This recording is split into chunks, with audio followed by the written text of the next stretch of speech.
ay walang direksyon. Tila kay lupit-lupit itong panahon.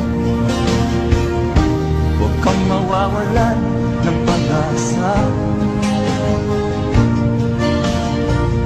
Kailanman ay di nag-iisa.